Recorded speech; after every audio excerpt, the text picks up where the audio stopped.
I'm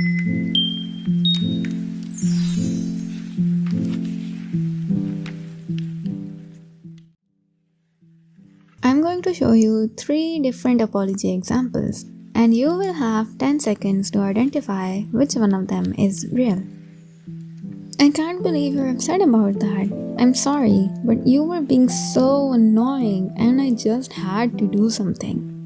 I guess I'm sorry if you're so sensitive that you got hurt by what I said. I'm sorry if what I did upset you.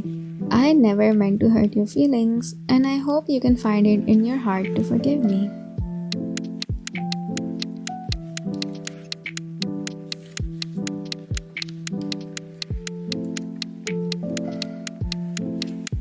Do you have your answer yet? Most of you must have chosen option 3, right? I mean, it has most of the aspects of a sincere apology. It starts with I'm sorry, the person is taking accountability, and it just sounds genuine. Unfortunately, the correct answer is none of them. None of them are real or sincere apologies. If you answered correctly, then congratulations, you are among the few people who can spot and break free from manipulation and manipulative tactics. But if you answered wrong, then this video is here to help you understand what a real apology looks like so that you can avoid falling into some toxic jerk's trap, and additionally, learn how you can make your apologies better so that you don't turn into a toxic jerk. First, let's talk about fake apologies. Fake apologies are like shiny apples with a rotten core. It's all glitz and glamour on the surface, but beneath that facade lies insincerity and manipulation. We have all encountered fake apologies at some point, the ones that leave you feeling more frustrated than before. The ones in which your gut is telling you something's just not right, but you're never really sure why you might be feeling that way, so you just brush it off as paranoia. A fake apology is like a performance, a carefully choreographed dance of words and gestures that leaves you wondering if the person delivering it is truly sorry or just going through the motions.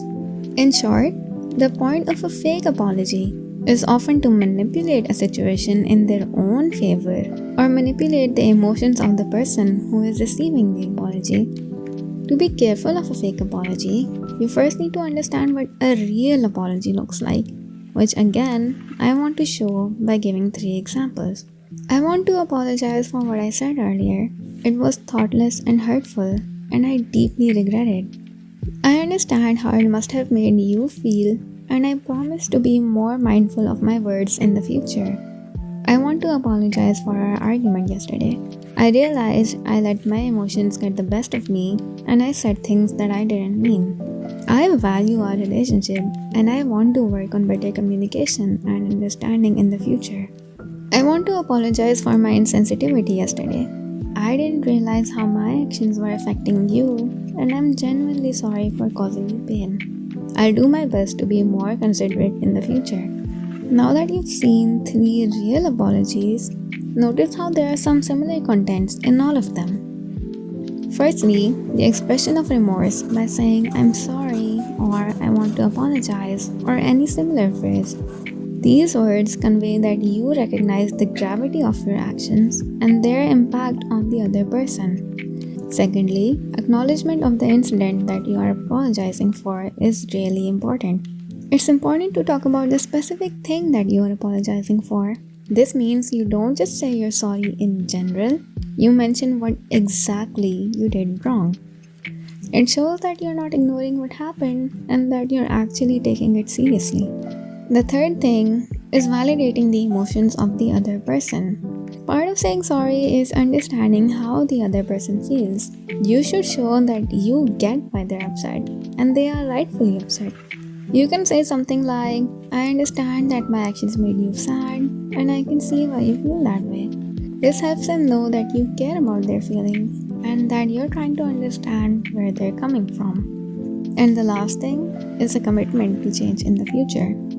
While saying sorry is important, it's not enough. You should also talk about what you'll do differently in the future to avoid making the same mistakes. This shows that you're not just apologizing to make things better for now, but that you really want to be better. If you are on the receiving end of an apology and the apology doesn't have these components, then it might be possible that the person isn't being sincere with their words. You can assume that the person is trying to make amends without actually recognizing what they did wrong, or they might be trying to avoid taking responsibility for their actions.